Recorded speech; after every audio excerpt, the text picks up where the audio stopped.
Cambodia has officially expanded its air defense capabilities by integrating two modern Chinese military systems, the QW-3 Vanguard man-portable air defense missile and the S311 mobile command platform.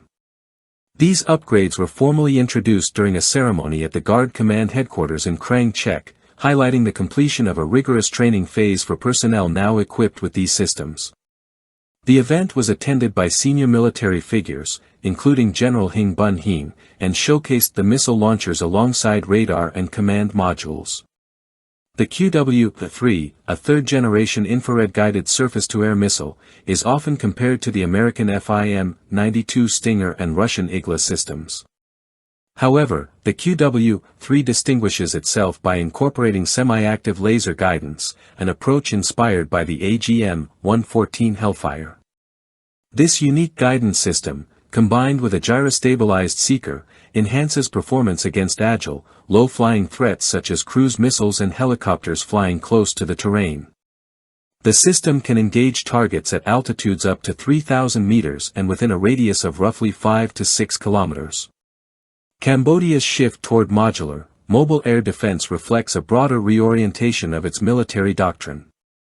Historically concentrated on infantry and conventional land operations, the armed forces are now adapting to modern battlefield requirements that demand rapid deployment and integration of network defense systems.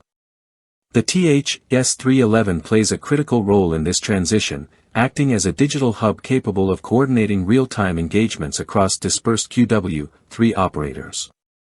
Designed for vehicular mobility, the S311 enhances battlefield awareness, shortens response times, and facilitates joint targeting operations.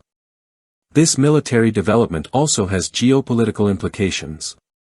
Cambodia's decision to deepen its defense partnership with China reflects not just technological preference but strategic alignment.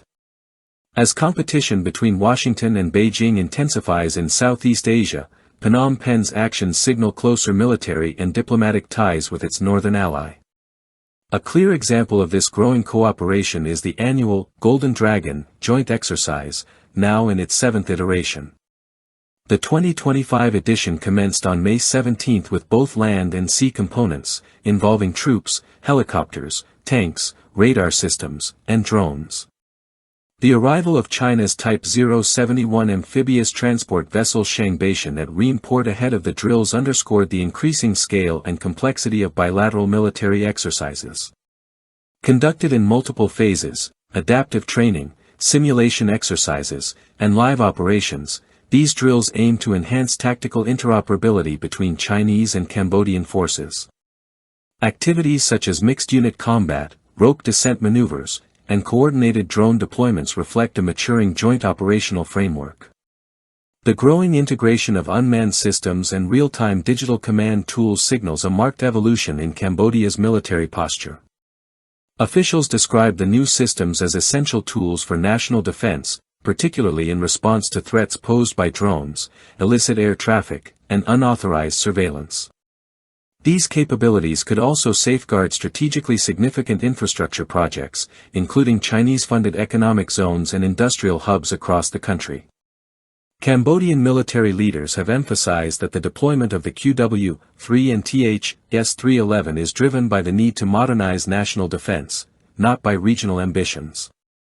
Nonetheless, the pivot toward mobile, interconnected platforms reveals a structural overhaul within the Royal Cambodian Armed Forces. With Chinese support and technology, Cambodia is actively reshaping its military foundation to match the challenges of 21st-century warfare. The timing of this deployment, aligned with the launch of Golden Dragon 2025, demonstrates how Cambodia's defense strategy is becoming increasingly linked to its foreign policy.